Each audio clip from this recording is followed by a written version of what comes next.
Hello সবাইকে নমস্কার। তোমরা সবাই কেমন আছো? আশা করছি সবাই ভালো আছো। আমার ঘর গল্পে নতুন আর একটা ভিডিওতে তোমাদের সবাইকে জানাই স্বাগতম। সকালবেলায় ঘুম ঘুম চোখে মনটা হঠাৎ করেই ভীষণ ভালো হয়ে গেল। যেটা দেখে ভালো লাগলো সেটা তোমাদের না দেখিয়ে থাকতে পারলাম না। এই যে শিউলি গাছটা দেখছো, সকালবেলায় ও আমাকে এক রাশ সারপ্রাইজ দিয়েছে। ওর যে গন্ধটা মনে হচ্ছিল তখন থেকেই যেন আমাকে ডাকছে। এখনও গাছে কত কুড়ি এসেছে, অনেকগুলোতে এখনও ঠিক করে ফুলও ফোটেনি। ফেব্রুয়ারি মাস, তবুও আমার শিউলি গাছে নতুন ডগা বেরোচ্ছে। এমনিতেও আমাদের এখানে খুব বেশি শীত পড়ে না, আর এখন তো শীতের কোনো নামই নেই। তাই একদমই ভাবিনি এই সময় ও আমাকে এত সুন্দর সারপ্রাইজ দেবে। ঘরে এসে প্রথমেই ছেলেকে রেডি করিয়ে দিয়েছি স্কুলের জন্য। আজকে কিন্তু ওর স্কুলে যাওয়ার মন নেই, মুখটা দেখলেই বোঝা যাচ্ছে। নর্মালি ও স্কুলে খুব ভালোই যায়, খুব বেশি বায়না করে না, কিন্তু মাঝে মাঝে এমন মন খারাপ করেই যায়। যেদিন ওই এইভাবে মন খারাপ করে স্কুলে যায় সেদিন আমারও সারাটা দিন মনটা খারাপ থাকে। এখনও তো অনেকটা ছোট, চাইলে 2-1 দিন স্কুল বন্ধ দিতেই পারি, কিন্তু অভ্যাসটা নষ্ট করতে চাই না। তাই নিজের কষ্টটাকে একটু দূরে রেখে হাসি মুখে বুঝিয়ে স্কুলে পাঠিয়ে দিই। ও ঘর থেকে এভাবে মন খারাপ করে স্কুলে গেলেও স্কুলে গিয়ে আবার ঠিক স্বাভাবিক হয়ে যায়। কিন্তু আমি তো মা, সারা দিন অসহায়ের মতো অপেক্ষা করি ও কখন ফিরবে ঘরে। আর মনের মধ্যে প্রচুর অশান্তি কাজ করে, সারাদিনে কোনো কাজ বাজ করতে জানো তো মনই বসাতে পারি না। ছেলেকে স্কুলে নামিয়ে দিয়ে ফেরার পথে ওর বাবা আজ বাজার থেকে মাছ নিয়ে এসেছে, দুপুরে রান্না হবে। আজ এনেছে পমপ্লেট মাছ। যেহেতু সমুদ্রটা আমাদের কাছেই, তাই এখানে বেশ ফ্রেশ সমুদ্রের মাছটাই পাওয়া যায়। দামটাও তুলনামূলক কম। দেখো না, এতগুলো মাছ মাত্র 100 টাকায়। মাছগুলো ধুয়ে নিচ্ছি। আজ বেশি কিছু রান্না করব না, শুধু দুজনের জন্য হালকা মাছের ঝোল করলেই হতো। কিন্তু ছেলে মেয়েকেও তো রান্না করে দিতে হবে, তাই আলু দিয়ে একদম পাতলা ঝোল করব, যাতে ছেলে মেয়ে দুজনেই খেতে পারে।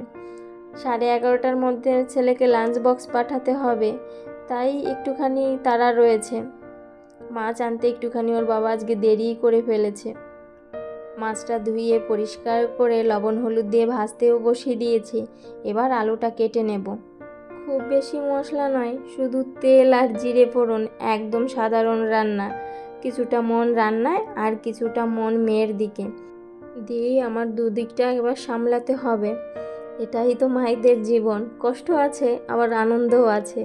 ও নর্মালি এই সময়টাতে প্রতিদিন ঘুমিয়ে যায়, কিন্তু কিছুদিন হচ্ছে এই সময়টাতে ওর ঘুম পাচ্ছে না, তাই ওকে কাছে রেখে রান্নাটা করতে হচ্ছে। কারণ ওদিকে তো আবার ছেলেকে টাইম মতো খাবার পাঠাতে হবে, সেটার জন্য একটা তাড়াহুড়া সবসময় মনের মধ্যে থাকে। নিজেদের জন্য হলে খুব একটা তাড়া করতাম না, কিন্তু ছেলের জন্য তো, তাই একটুখানি কষ্ট হলেও টাইমের মধ্যে রান্নাটা করে যখন খাবারটা ওর জন্য পাঠাই, তখন আলাদা রকমের একটা শান্তি কাজ করে। আর আমার মেয়ে জানো তো, খুব বেশি ছোটোবেলা থেকে বিরক্ত করে না। ওই দেখেছো তো, কাছে বসিয়ে রেখেছি, ও ওর মতো করে চুপটি করে বসে থাকে। মাঝে মাঝে একটু কাছে এসে কোলে উঠতে চায়, তখন নিলে আবার স্বাভাবিকভাবে নিজেই চুপচাপ বসে খেলা করে, খুব বেশি একটা বিরক্ত করে না। তাই অনেকটা কাজে হেল্প হয় আর কি। শুধু ওর কাছে লোক থাকতে হবে, লোক বলতে শুধু ওর মা আর বাবা। কারণ এই ও বাইরের লোকজনের সঙ্গেও জানো তো খুব বেশি একটা অভ্যস্ত নয়। কারণ বাইরে থেকে কোনো অপরিচিত লোক এলে তাদেরকে দেখে ভীষণ রকম চিৎকার করে, ভয় পায়। অপরিচিত কারো কাছে খুব একটা বেশি যেতে চায় না।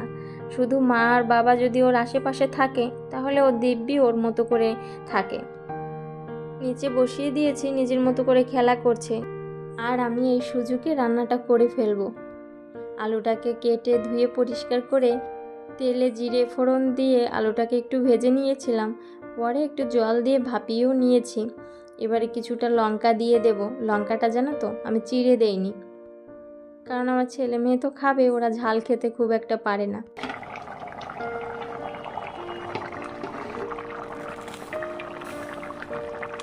তারপর মাছটা আর পরিমাণ মতো জল দিয়ে ভালো করে তরকারিটাকে ফুটিয়ে নিয়েছি। এই হচ্ছে আজকে আমাদের দুপুরের মেইন লাঞ্চ। মেনু আলুর পাতলা ঝোলের তরকারি হয়ে গেছে, এবার নামিয়ে নেব। এবার ছেলেকে লাঞ্চ বক্সটা রেডি করে দিলেই একটা আলাদা রকমের শান্তি, আর অনেকটা টেনশান কমে। কারণ দুপুরবেলায় সব থেকে আমার এটাই একটা তাড়াহুড়োর কাজ থাকে, টাইম মতো ছেলেকে লাঞ্চ বক্সটা পাঠানো। মেয়ে এখন ঘুমোচ্ছে, ছেলেকে লাঞ্চ বক্সও পাঠিয়ে দিয়েছি, ওর বাবা নিয়ে গেছে। এই সময়টুকু আমার নিজের মতো সময়। রান্নাঘরের জানালাগুলো কিছুদিন আগেই পরিষ্কার করেছিলাম, আজ একটু রং করে দিচ্ছি। গুছিয়ে রাখা আর হালকা রং করা এই কাজগুলো আমার খুব পছন্দ। ওর বাবা ফিরে এসেছে, তাই ওকেও খাবার দিয়ে দিলাম। ভেবেছিলাম শুধু আলু দিয়ে পাতলা মাছের ঝোল করব, কিন্তু একটু মুগ ডালও করে নিয়েছি। যখন পেন্টিংটা করলাম না, ঠিক তখন এক তরকারি দিয়ে খাবে, তাই মনটা মানছিল না। গুছিয়ে নিয়েছি থালাটা, এবার খেতে দিয়ে দেব।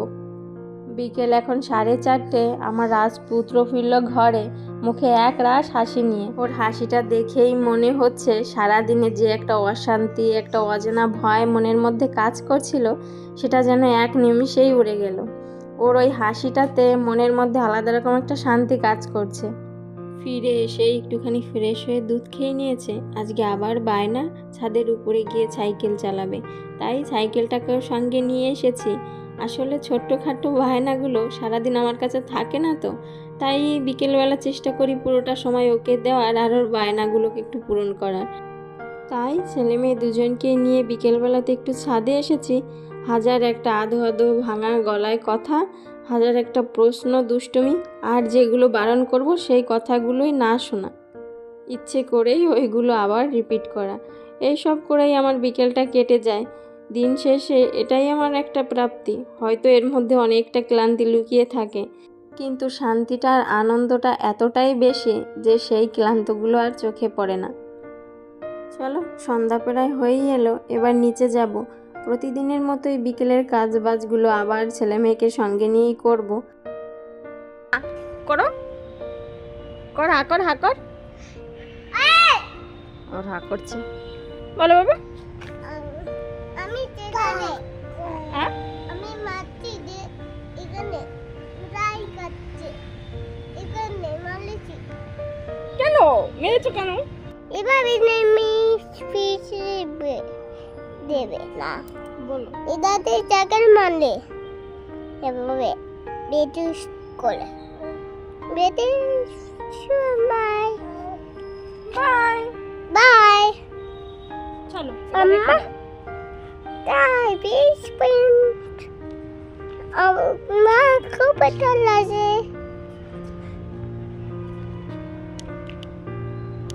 আচ্ছা ঠিক আছে, এবার রেখে দাও বাবা। না আমি কত বলবো এভাবে নাই চলছে, চলো এটা কোন নাই চলছে এখন নাই ঠিক আছে চলো তাহলে, এবার রেখে দাও, সাইকেলটা নিব তো। টাইম কেনটা দেবে না চলো ইবো আজ এখানে ভিডিওটা রাখি। ভিডিওটা কেমন লাগলো অবশ্যই কমেন্টে জানিও।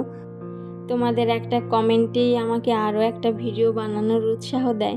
সবাই ভালো থাকো, সুস্থ থাকো, সাবধানে থাকো। আবার দেখা হবে পরের একটা ভিডিও।